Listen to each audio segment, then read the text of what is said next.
faut l'enfermer. C'est pas possible. Bonjour à toutes et à tous et bienvenue dans un nouveau numéro du podcast NBA Extra. On est ensemble pour environ 30 minutes.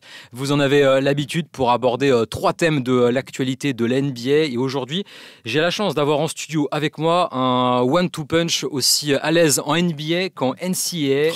Rémi Reverchon et Chris Singleton. Bonjour les gars. Hello. Bonjour Chris Singleton, Hello, comment ça va? Larry. Ça faisait longtemps. Très bien. Oh, oui, c'est vrai. Mais vous voyez jamais en fait. Jamais. Tu me manquais beaucoup, Chris. Aujourd'hui au programme, on va parler évidemment du retour de Joel Embiid et ce que ça implique pour la suite de la saison du côté de Philadelphie. On parlera ensuite d'une rumeur qui ne cesse d'enfler, qui fait toujours l'actualité du côté de Los Angeles, celle d'une possible arrivée de Trae Young aux Lakers. Est-ce une bonne ou une mauvaise idée? Et puis on parlera aussi de Victor Wembanyama, mais dans le cadre des Jeux Olympiques qui seront cet été évidemment à Paris. Quel rôle pour lui dans le collectif de l'équipe de France? Est-ce que ça peut être l'arme fatale avec Rudy Gobert dans la raquette? Voilà, on essaiera de démêler un peu tout ça. Joel Embiid, alors de retour avec Philadelphie, de retour cette nuit, la nuit dernière, victoire contre OKC 109-105, 24 points, 7 passes, 7 passes décisives, 6 rebonds en 29 minutes seulement. Chris, c'est déjà une très bonne nouvelle de revoir Joel Embiid sur les parquets. Est-ce qu'on peut attendre de lui qu'il retrouve son rythme de croisière d'avant blessure d'ici le play-in, les play-offs? Je pense que c'est la raison qui revient maintenant. Parce que je ne pense pas, Philadelphie était en danger, peut-être qu'il allait rejouer aussi vite. Bon, ce qui m'inquiète un peu pour lui, c'est qu'il vient parce qu'il y a urgence. On sait, après les blessures, aussi, là, hier soir, il fait un match, mais tout à fait correct pour un joueur qui n'a pas joué depuis très, très longtemps. Mais avec ces blessures-là, c'est toujours le lendemain, 2 jours après, 3 jours après, pour voir la réaction de son genou. Donc, évidemment, mais ça impacte tout, parce qu'avec lui, Philadelphie était une équipe qui jouait les 4 premières places. 3e éventuellement. Ils étaient 5e à l'Est. Ouais, non, mais ils avaient la possibilité. Vraiment dans les eaux. Oui, non, mais ça fonctionnait tellement bien avec Maxey aussi. Ils avaient vraiment établi un jeu, comme tu dis, un one-two punch. Il y a le one-two punch, il y a le leur. Le one-two punch, il est là. Et puis on a vu le désastre, le Titanic, quand il n'était pas là. Donc on sait que c'est pas évident. Sans lui, de toute façon, Philadelphie, pour moi, n'a aucune chance. Et c'était même possible qu'il tombe très loin. Rémi, ton avis avec d'ailleurs sans Joel Embiid, Philadelphie c'était 11 victoires pour 18 défaites. Ouais, non, c'était terrible. Sans Joel Embiid, évidemment, Chris a raison. Sans Joel Embiid, c'est plus du tout la même équipe. Ça joue un bas de tableau play-in, ric-rac, voilà. Moi, je suis quand même. J'ai 2 visions sur ce retour de Joel Embiid. Sur le niveau de jeu, déjà, je suis quand même très rassuré parce que d'entrée, je l'ai trouvé bon. La défense, c'est comme si rien n'avait changé. L'attaque, il faudra retrouver des sensations, normal. Le cardio, qui lui a beaucoup manqué sur son retour, mais il n'y a rien de plus évident. Le mec n'a pas joué depuis 2 mois. Ce qui m'emmerde un petit peu plus, c'est sa réflexion qui est venue après. Je ne sais pas si vous avez lu un peu le truc, qui raconte son état d'esprit, qui serait presque tombé dans la dépression suite à sa blessure. Il raconte que ça l'a beaucoup marqué. Ouais, j'ai pas l'habitude d'avoir... pourtant, c'est un mec qui en a traversé des blessures en début de carrière. Il a raté des saisons entières. Là, on parle de 2 mois ratés pour un ménisque, ce qui est pas quelque chose de fondamentalement grave. Un petit peu surpris de ça. Mais non, moi je suis quand même hyper excité par ce retour parce que quel joli bordel ça va foutre dans la conférence Est. Là d'un seul coup, Philly, on va pas se mentir, en début de saison c'est un contender pour nous tous. À l'Est on en a mis 3 des contenders, hein. Boston, Milwaukee et Philly, c'était les 3. Hein. Mais c'était avec Joel Embiid. Ils sont tombés aujourd'hui 8e place parce qu'il n'y a pas Joel Embiid.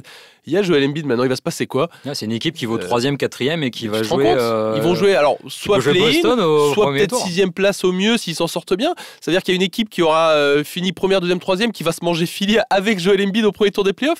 Imagine qu'ils fassent le play-in, ils sortent, ils vont prendre Milwaukee. On aura un premier tour Milwaukee-Philly. Mais s'ils finissent 8e, ils jouent Boston au premier tour. S'ils finissent 8e, mais bon, s'ils font le play-in... Coucou les Celtics. S'ils font le play-in, on peut penser qu'ils vont gagner leur premier match, qu'ils vont faire 7e. Tu vois, je me dis, t'imagines ce premier tour, Giannis contre Embiid? Incroyable. Parce qu'on rappelle quand même que Joel Embiid, sur les 34 matchs qu'il a joué cette saison, alors je compte pas celui de cette nuit, les 34 premiers matchs, c'était quand même 35 points de moyenne, meilleur scoreur de la ligue, potentiel MVP de nouveau. La base, au début de saison, tout le monde était d'accord. Joel Embiid, il faisait une saison MVP avant la blessure. Ce que nous, on veut, je pense que c'est vrai pour tout ce genre de joueurs-là. On veut voir les playoffs avec ces joueurs comme ça qui participent. Embiid en playoffs, on veut Steph Curry. On avait peur quand on voyait les petits problèmes de Warriors qui ne sont pas totalement terminés.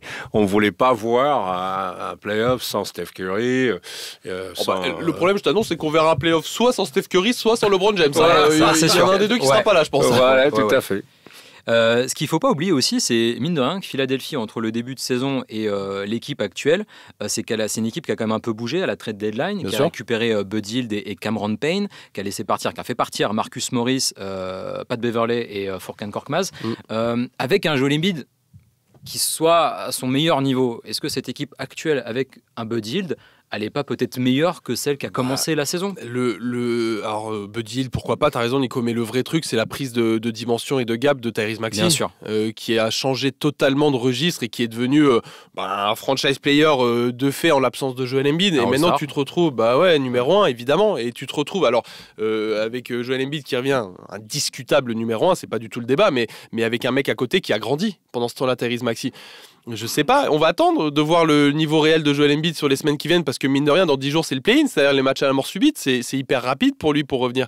Mais sur le papier, je répète, c'est ultra excitant d'avoir une équipe pareille qui peut venir foutre un bazar terrible dans le bracket des playoffs, c'est ultra excitant. Voilà, puis on parle des joueurs, voilà, évidemment, Embiid, Maxey et tout ça. Pour moi, une des clés de réussite de cette équipe, c'est Oubre, c'est Tobias Harris, tous ces joueurs-là qui ne peuvent pas assumer sans Joel Embiid, un rôle de vraiment celui qui fait l'impact, qui fait gagner cette équipe. Mais vous imaginez, vous avez une force tranquille qui post-up en bas, et vous avez Oubre, Bud Hield, Tobias Harris qui, on enlève un poids énorme, parce qu'on a bien compris depuis des années. Oui, il n'aime pas trop le poids sur les épaules. Il a les poches pleines de... il n'arrive pas. Et ce qui est aussi intéressant, c'est de constater que, évidemment, hormis l'ogre Boston, il n'y a pas vraiment d'équipe qui se dégage derrière les Celtics parce que Cleveland, c'est toujours coup-ci coup-ça. Milwaukee, on a encore vu la nuit dernière que c'est pas une équipe... Non, mais il n'y a rien de rassurant. À part Boston, il n'y a vraiment aucune équipe qui a de réelles certitudes. Les Knicks, il y a beaucoup de blessés. Et derrière, le Magic, il n'y a pas d'expérience. Il y a Indiana... Bon, c'est peut-être pas encore un projet au point. C'est une conférence où de toute façon le classement est très parlant, tu vois. L'écart qu'il y a entre le 1 et le reste de la meute est représentatif du niveau réel. C'est rare de voir un tel écart entre un premier et un deuxième. Il y a 12 matchs d'écart entre le premier et le deuxième. 12,5 là, je crois. Voilà, tu vois, c'est énorme. Donc ça a du sens. Et moi, je fais partie des gens qui continuent de penser que la saison régulière NBA a du sens, beaucoup de sens. C'est un filtre terrible, 82 matchs à jouer. Ça en dit long sur ce que tu es. C'est un marathon, tu vois. Maintenant, alors si vous voulez qu'on se parle franchement là, on sait très bien que le seul adversaire réel de Boston dans ces playoffs aujourd'hui, je suis désolé si je vais en offenser certains, c'est Milwaukee. Parce qu'il y a Giannis Antetokounmpo, parce que tu peux pas le négliger, parce que c'est une équipe qui a gagné, qui est en train de récupérer Chris Middleton. Damian Lillard, on verra s'il revient à un niveau qu'on a connu par le passé. Mais sincèrement, du fond du cœur, je suis désolé si je fais mal aux fans des Knicks, si je fais mal aux fans de Cleveland, si je fais mal à qui vous voulez, de Miami, pourquoi pas. Mais le seul adversaire crédible aujourd'hui pour moi de Boston, c'est Milwaukee. Philly, c'est l'inconnu. C'est l'inconnu. Je t'aurais dit il y a 6 mois, même pas, il y a 3 mois, je t'aurais dit Philly est avec Milwaukee. Maintenant, je demande à voir. Moi, je pensais que tu allais dire l'adversaire de Boston, en fait, c'est Boston. Mais je l'attendais. Ça l'est un peu, mais... Et Chris, du coup, allez, playoff arrive là, Philadelphie. Tu les vois aller où? Jusqu'où? Il faut qu'ils rattrapent beaucoup de choses, là. Ils sont en retard sur certaines choses. Je répète, il faut voir le après-reprise de Joel Embiid, jusqu'à quel point il va retrouver toutes ses forces. C'est vrai, sur un match, on a dit, c'est Joel Embiid. Effectivement, défensivement, il a un gros impact. Offensivement, il a des skills. Donc, il n'y a pas de souci pour retrouver son shoot, pour retrouver sa puissance, parce que c'est un joueur qui joue en puissance quand même. Philadelphie, oui, ils peuvent espérer de passer un tour de playoff s'ils sont arrivés jusqu'à ce point-là. Mais tant que tu as Joel Embiid, Maxey, et je répète, avec tous ces joueurs de rôle autour, voilà. Mais si Joel Embiid ne peut pas performer comme il a fait en début de saison, ou si jamais il sort, Paul Reed, ça ne sera pas la solution pour Philadelphie de faire quelque chose. Maintenant, je suis d'accord, ils ont la chance d'être dans l'Est, qui aujourd'hui, le classement en dit long. Les Knicks qui arrivent à rester dans les 4 premiers avec autant de blessures, autant de joueurs majeurs. Orlando, Ça joue bien au basket, j'aime bien, c'est sympa comme histoire. Mais c'est Et sympa, ils sont dans les 4 premiers quand même. Ouais. Donc, effectivement, Milwaukee, j'ai jamais accroché à cette équipe-là. Depuis le début de saison, on dit à J'ai Milwaukee, vous allez jamais voir, accroché à cette équipe-là. ça va marcher, ça va. J'ai ça va pas été emballé par l'histoire de Lillard et Giannis. Je trouve que ça n'a jamais vraiment fonctionné long terme. Ça a fonctionné un match ou deux, mais ils n'ont jamais... Vous imaginez, on est à 6-7 matchs d'arriver au dénouement, et cette équipe-là ne montre aucune régularité, aucune capacité de vraiment défendre comme il le faut pour une Bon, équipe. t'auras compris qu'il croit pas en eux, quoi. Milwaukee, c'est pas son truc. Pariez pas sur Milwaukee. Pourtant, j'étais pas fini. On avait compris l'idée. Hein. Bon, point exclamation, j'y crois pas. C'est bon, j'ai ma citation, ouais. C'est bon, j'ai mon titre. Et du coup, Rémi, ouais, toi, Philly, allez, faut se mouiller un peu. Allez, sachant que Joel Embiid, on va quand même le rappeler, Vas-y. n'a jamais joué de finale de conférence. C'est vrai. Ah oui, on sait. Ça, c'est vrai que c'est une histoire sans fin, cette histoire-là. Je vois deux cas de figure. Cas de figure 1, Philly très fort la saison, réussit à shipper la 6e place. Playoff direct, ça laisse mine de rien une semaine de plus de repos à Joel Embiid et ça change un peu la donne. Et tu joues un 3e à l'Est qui devrait a priori être Cleveland, sauf surprise. Moi, aujourd'hui, dans l'état actuel des choses, désolé encore une fois les fans de Cleveland, je pense que Philly avec un Embiid qui revient à pas loin de 100%, passe face à Cleveland. Pour moi, ça fait second tour. Et alors là, tout est ouvert face à Milwaukee au deuxième tour. Cas de figure numéro 2, tu passes par le play-in et donc tu te retrouves à jouer soit Boston, soit Milwaukee au premier tour. Et alors là, c'est feu d'artifice terrible parce qu'on a un premier tour Boston-Philly ou Milwaukee-Philly.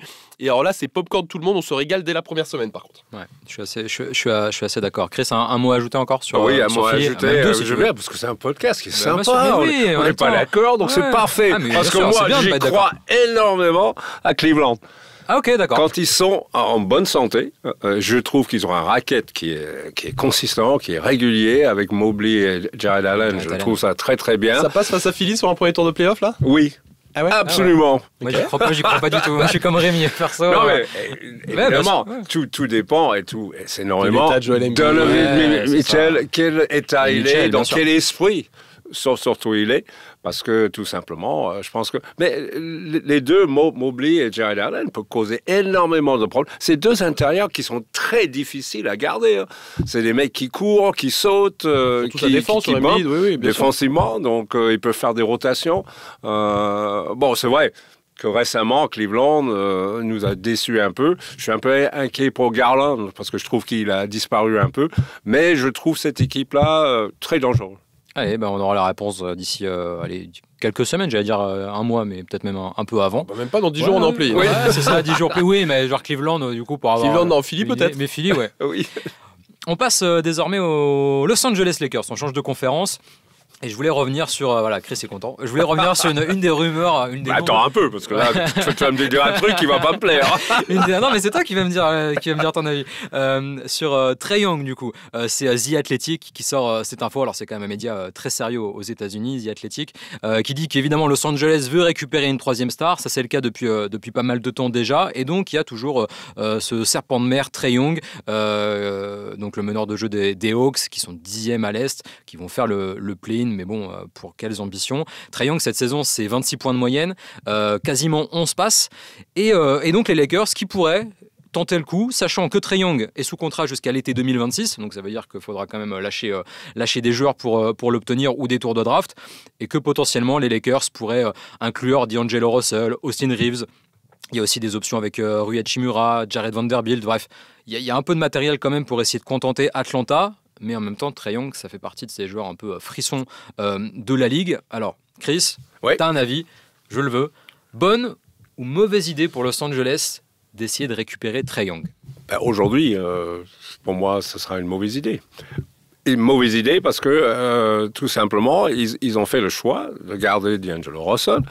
On sait parfaitement bien que les deux ne peuvent pas jouer ensemble. Enfin, moi, j'aimerais pas les voir jouer ensemble. Dilo et oui, Dilo et voilà, non, mais quelque part, il faut encore prendre une décision. Je pense sincèrement, si D'Angelo Russell n'avait pas réagi quand il était sur le trading block, là, qu'ils auraient fait plus d'efforts, peut-être, Rob Pelinka, à faire venir Trae Young. Je le pense. Mais bon, là, ils ont décidé, voilà, D'Angelo Russell, voilà, il va être le meneur aujourd'hui. Il est clair pour moi que cette équipe des Lakers a besoin d'un vrai meneur. Parce que, bon, Gabe Vincent, je pense qu'il va revenir un peu, il va aider un peu, mais ça ne sera pas le meneur de l'avenir pour les Lakers. Donc, c'est vrai qu'ils ont des pièces aujourd'hui qui pourraient les permettre d'aller chercher quelqu'un qui, pour moi, Trae Young, c'est pas du tout... si je paierais pour aller jouer, voir jouer, certes, mais pour faire gagner mon équipe à titre... Okay. Excuse me. Moi, déjà, j'analyse un peu le truc sur d'où elle sort cette rumeur. Tu vois, j'essaie de comprendre la démarche. Juste après la déclaration de LeBron qui parle aussi de retraite, qui ne sait pas trop combien de temps il va continuer, qu'il est proche de la fin. Le serpent de mer aussi, savoir jusqu'à quand LeBron jouera, t'as raison. C'est ça. Nico qui conditionne beaucoup de choses aux Lakers. Pourquoi cette rumeur de triangle aux Lakers Déjà parce que t'es aux Lakers. Aux Lakers, t'es une franchise, la franchise glamour par excellence. T'as besoin de stars. Tu ne construis pas par la draft, c'est un fait quand tu es aux Lakers, tu construis par des trades, ça a toujours été comme ça. Shaquille O'Neal est arrivé en trade, même Kobe Bryant au final est arrivé en trade. Davis. Anthony Davis bien sûr Davis, récemment, bien sûr. voilà, ou par la free agency comme c'est le cas avec LeBron par exemple. Pourquoi Trae Young ? Pour deux raisons. D'une, parce que ça fait 1 an qu'il est dans toutes les rumeurs de transfert. Il y a 3 mois, je croyais qu'il devait partir à San Antonio pour jouer avec Victor. Maintenant, il va partir aux Lakers jouer avec LeBron. Bon, ok. Et surtout, on va pas se le cacher, pour les gens qui sont un peu dans les coulisses du truc, l'agent de Trae Young, c'est Rich Paul. Voilà, c'est Clutch Sport. Et on sait très bien que Clutch et donc Rich Paul font la pluie et le beau temps à Los Angeles. C'est l'agent d'Anthony Davis, c'est l'agent historique de LeBron James. Il bosse avec Rob Pelinka, qui est le GM, enfin qui est au-dessus du GM, qui est président basket désormais. Donc voilà, on comprend un petit peu les coulisses du truc. Maintenant, si on est là pour discuter un peu fantasme, et c'est un peu l'idée de ce podcast, bonne ou mauvaise idée Trae Young, moi je suis comme Chris, je pense que c'est une mauvaise idée. Je suis pas persuadé que Trae Young soit une pièce intéressante pour construire dans cette équipe où tu as déjà des mecs qui tiennent beaucoup la balle. LeBron, aux dernières nouvelles, est toujours là et tient beaucoup le ballon. Je suis pas persuadé que tu aies besoin d'un Trae Young, d'un mec comme ça à côté. Je fais partie des gens qui sont un petit peu, je sais pas, romantiques là-dessus, qui croient encore en fait que D'Angelo Russell peut faire l'affaire. Je suis pas persuadé que ce soit terminé. Je me laisse peut-être convaincre par sa fin de saison qui est bonne, mais j'ai envie de croire que D'Angelo Russell peut encore être un meneur à la hauteur de ce dont ont besoin les Lakers. Donc si tu me demandes, pour moi, Trae Young aux Lakers, c'est se refoutre dans les emmerdes à venir et c'est se créer des problèmes basket dont on n'a pas besoin aujourd'hui. Mais il y a aussi tout ce côté, effectivement, LeBron James n'est pas éternel, même si des fois on peut quand même se poser la question, mais il y a aussi peut-être aussi du côté de Los Angeles de préparer cet après LeBron, ou quand LeBron va prendre sa retraite, on va pas juste rester avec Anthony Davis à Los Angeles, il faudra au minimum une deuxième star. Et est-ce que cette star, ça peut pas être Trae Young ? Bah moi je pense pas, je pense que quand t'es les Lakers, tu dois viser, je suis désolé de dire ça parce que Trae Young est un joueur fantastique par bien des aspects, mais c'est pas un grand joueur de basket pour moi. Et attention, ce que je suis en train de dire là, je pèse mes propos. Oui, c'est un mec qui tourne à 30 points par match, qui régale, mais c'est pas c'est pas la pièce maîtresse d'une équipe de qui vise le basket, titre. c'est Luka Doncic, c'est en devenir, j'espère, Anthony Edwards. Et tu vois, c'est des mecs comme ça sur qui je tape. Moi, quand t'es les Lakers, pour moi, la suite de LeBron, LeBron prendra sa retraite quand il l'aura décidé lui. C'est normal, il a mérité ce droit-là. Et quand il l'annoncera l'année prochaine, dans 2 ans, à cet été-là, tu verras qui t'as sur le marché. Et j'ai envie de croire que quand tu es les Lakers, tu peux viser un joueur d'un calibre supérieur à celui de Trae Young. Pour moi, on doit penser aux Lakers à avoir Anthony Edwards dans 2 ans, à avoir, pourquoi pas Shai dans 2 ans, à avoir Luka Doncic dans 2 ans. Désolé les fans des Mavs, je suis pas en train de dire qu'il va partir. Mais tu dois viser au-dessus de Trae Young. 100% d'accord. Bon, voilà. Là, de toute façon, on parle de nos Lakers. Là, il faut faire attention, parce que pareil. Pour cette année, évidemment, D'Angelo Russell, début de saison, j'étais catastrophé. Je dis, il faut virer ce mec-là, il faut changer, on ne gagnera jamais des matchs avec lui.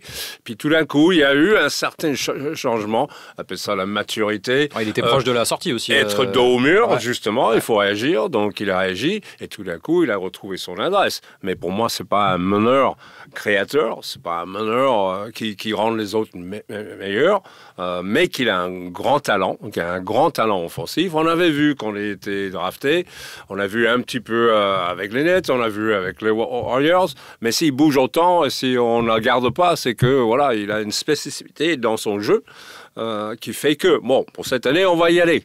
Et je pense qu'on a envie de croire. Mais pour l'avenir, je ne pense pas que c'est le jour qu'il faut non plus. Et je suis comme ami, je pense que Los Angeles, malgré tout, ça sera toujours une franchise qui est capable d'attirer des grands noms, parce que c'est Los Angeles, parce que les affaires, Lakers, ça peut marcher très bien ça, là-bas. les Lakers, le glamour, mieux que Memphis. Le maillot, ouais. c'est les. Oui, même un 17. Jamorant ou quelque chose comme ça. Ça, c'est tout à fait faisable. Je mets ça au-dessus du trait, parce que tout simplement, c'est des joueurs, je pense, qui a plus d'impact. On a vu l'année où Memphis était très bien. Jamorant avait amené Memphis en haut du classement. Et ce qui est marrant avec Trae Young, c'est que c'est un mec qui polarise, qui divise vachement l'opinion en fait. Et ce que je comprends, parce que les fans aiment le voir jouer. Il est incroyable à voir jouer Trae Young. Moi, je l'ai vu à Abu Dhabi il y a 1 an et demi, là, quand il est en pré-saison. Je l'ai vu mettre 30 points sur une mi-temps. 30 points en première mi-temps, il joue pas en deuxième mi-temps. Et il nous avait régalé. J'étais le premier debout à hurler, tu vois. Et me dire, c'est quoi? C'est Michael Jordan sur le parquet, là, c'est incroyable. Mais sur une longueur, et on en parlait tout à l'heure du filtre d'une saison régulière, il y a encore trop de questions, de points d'interrogation sur sa capacité d'Isaiah Chris à rendre les autres meilleurs, sur sa capacité défensive, où on me dit de partout qu'il a progressé, je l'entends, mais ça part quand même d'assez loin. Ouais. Donc voilà, moi j'ai quand même beaucoup de questions. Je ne suis pas persuadé que ce soit le meilleur choix pour complémenter Anthony Davis à terme, le jour où LeBron prendra sa retraite. Puis c'est un joueur... moi, je connais son parcours à Oklahoma, c'est un joueur qui était fabuleux, mais on n'était même pas sûr en NBA qu'il pouvait avoir un impact, parce que physiquement, il est très frêle, il n'est pas... c'est pas un bon défenseur du tout. Et je trouve dans son état d'esprit, il a le complexe Napoléon. C'est-à-dire qu'il est petit, il est obligé de faire le cake des fois, et derrière ça, faire un 3 sur 20. Et puis, oui, effectivement, quand il est on a vu faire des matchs. On a vu faire des matchs au Madison Square Garden. Et si on t'avait dit, Nico, ce matin, que t'entendrais Chris parler de Napoléon dans le podcast, tu l'aurais cru? Peut-être pas. Si, venant de Chris, pourquoi pas, mais j'avoue, mais j'aurais pas mis une pièce dessus quand même. Napoléon. Mais ouais, Trae Young, c'est le complexe de Napoléon. Victor Wembanyama, allez, on avance un peu parce que là après on va être pris par le temps. Victor Wembanyama aux Jeux Olympiques, quelle place et quel rôle pour lui en équipe de France? On rappelle que Victor Wembanyama, c'est pour le moment que 4 sélections avec les Bleus, c'est 4 victoires aussi, 2 contre la Lituanie, une contre la Bosnie-Herzégovine et une contre la République tchèque. C'était lors des qualifications pour la Coupe du Monde 2023. Que nous avions suivi sur Beansport. Que nous avions suivi sur Beansport, tout à fait. Il y a évidemment quelque chose auquel on pense forcément. Victor Wembanyama en équipe de France, ça veut dire une association avec Rudy Gobert. Est-ce que c'est viable ou pas? Est-ce que dans le jeu FIBA, ça fonctionne? Et est-ce que c'est 2 profils qui peuvent être complémentaires sur un terrain de basket? Ça fait beaucoup de questions. Rémi, tu réponds? C'est moi qui... Tiens, le coach en face, là, c'est lui le technicien. Chris, exactement. Allez. Écoute, je pense que c'est un problème que tous les coachs aimeraient bien avoir. Ce qu'on a vu en NBA pour l'instant, c'est qu'il a commencé la saison en jouant 3, après on l'a bougé en 4 et il a fini la saison en poste 5. Donc on sait qu'il peut couvrir toutes ces positions-là. Il joue plutôt face, donc jouer avec Rudy. À mon avis, un entraîneur, il peut concevoir une attaque avec Victor qui navigue autour de la ligne de 3 points et qui peut rentrer. On sait qu'il a le drive, on sait qu'on peut alterner. Tu peux sortir Rudy et mettre la bouse. Donc, on sait sur le poste 4, c'est très très fort. Buseli, c'est ça? Hein? Il y a Buzélé. Il y a Buzélé. Je ne comprenais pas, t'as dit la bouse. La bouse, de quoi il parle? Bon, maintenant. De qui il parle plutôt? Il parle de Gershon. Il parle de Gershon. Oui. Défensivement, ça peut faire des ravages.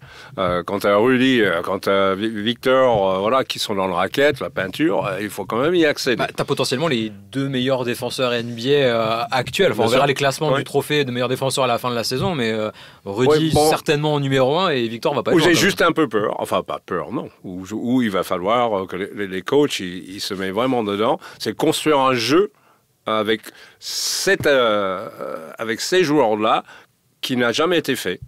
Donc, on va arriver au jeu, après une saison NBA, intégrer Rudy, Victor, avec tous les autres joueurs qui vont être là, ça va être un peu compliqué. Mais, je pense qu'avec les deux-là, résoudre le problème de meneur, parce que si vous n'avez pas le meneur, votre poste 5... Je comprends Trae Young, du coup, en équipe de France, il est en difficulté. Il sera sûrement pas avec Team USA. Donc, non, je préfère Napoléon. Ouais, c'est quand même fantastique, Nico Dry. Ouais, Réfléchir à cette histoire-là, d'avoir Oui, c'est des problèmes de riches, hein, quand Rudy même. et Oui, Wemby c'est ça, ensemble. Moi, je suis persuadé que ça va marcher. Je suis persuadé que dans le 5 de départ, Vincent va les faire débuter tous les deux parce qu'il y a aussi des histoires de statut et de respect à avoir pour deux gamins, un gamin Victor et un homme Rudy qui est quand même plus âgé, qui ont acquis et mérité ce respect tout au long d'une saison NBA fantastique pour l'un comme pour l'autre, des registres différents, mais voilà. Moi, je pense, et Chris a mis le doigt là-dessus, qu'il faut pas oublier que le jeu FIBA est quand même très particulier et qu'on a quand même deux moteurs à l'intérieur, peut-être trois d'ailleurs, trois moteurs à l'intérieur là-dedans qu'il faudra pas oublier de la rotation, et je suis persuadé que Vincent fera très bien le boulot là-dessus, Vincent Collet. C'est Gershon Yabusele qui est en train de marcher sur l'Euroleague au Real Madrid, c'est Mathias Le Sort qui est absolument incroyable aussi, et même Vincent Poirier qui fait plein de choses aussi en Europe. On a quand même la chance, il faut s'en rendre compte, d'avoir des intérieurs dominants français en Euroleague, qui est l'expression supérieure du basket FIBA, l'Euroleague. Ouais, qui est l'élite du basket européen. Donc les mecs connaissent très bien ça. Il y a des mecs qui le connaissent beaucoup moins. On se souvient d'Giannis Antetokounmpo, jusqu'à présent en FIBA ça a toujours été compliqué. Ça peut paraître surprenant, mais un Gershon Yabusele jusqu'à présent a vachement mieux marché en FIBA qu'un Giannis Antetokounmpo par exemple. Donc faudra pas oublier ces gars-là de la rotation. Ça va permettre à Vincent de pouvoir pianoter là-dedans. Moi je pense que Victor est tellement un joueur extraordinaire qui peut s'adapter à beaucoup de choses. Il peut s'adapter à ce duo à côté de Rudy Gobert. Il peut passer en 5 avec Gershon Yabusele sur le poste 4. Il peut être malléable à plein de niveaux, Victor, et moi je pense que ça va fonctionner. Cette association, elle va être fantastique. On va avoir une défense incroyable. Dans notre pool, on a au JO, la France, on a l'Allemagne, on a le Japon et on a le vainqueur du TQO de la Lettonie. Ouais, sachant la Lettonie. Sachant que Lettonie, Brésil, Monténégro, Philippines, voilà. Grossièrement, c'est ça les équipes. Il peut y avoir du TQO. monde. Pour moi, tu sais qu'en plus j'ai une affection pour le Monténégro et Nikola Vucevic qui veulent aller au JO d'ailleurs, donc on va faire gaffe. Le Brésil, même si c'est une génération plus faible, on va surveiller. Sur le papier, c'est la Lettonie qui est favori. Là-dedans, Kristaps Porzingis. En Allemagne, t'as qui? T'as Daniel Theis, t'as des mecs comme ça. Dennis Schroeder. Mais moi, je pense à l'intérieur.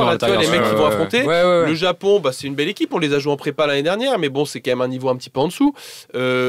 Qui va venir se frotter dans notre raquette là? Mais tu sais qu'on peut même réfléchir à l'échelle de tous ces Jeux Olympiques. Aujourd'hui, Team USA, Joel Embiid, vu son genou, point d'interrogation, est-ce qu'il sera là ou pas t'auras Anthony Davis, t'auras Bam Adebayo, t'auras des mecs de très haut niveau quand même. Isaiah Hartenstein, Japon joueur milite pour Hartenstein à Team USA. Il l'a dit l'autre jour. À réfléchir, on enverra le message à Steve Kerr. En 12e homme, tu vois. Et on lui demandera. Tu prends les gros pivots qu'il va y avoir, la Serbie, Jokic, est-ce qu'il sera là? Pas là, il s'est pas décidé pour l'instant apparemment. Peut-être la Lituanie, Domantas Sabonis, qui est pas qualifié encore. Moi, je pense qu'on va avoir la meilleure raquette du monde.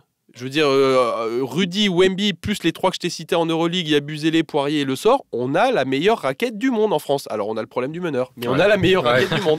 Mais la dernière page, peut-être, de ce qui va être ce dossier-là, ce qui va être aussi important que le basket. Parce que le basket, on sait que voilà, on a du talent, on va avoir du taille, on a du physique. C'est psychologiquement. Comment vont ces joueurs-là se mettre ensemble? Quelle va être l'ambiance? Parce qu'il y a 2 joueurs. Victor, il va amener un engouement assez important. Non, mais ça va être Michael Jordan en 92, ça va être la Dream Team.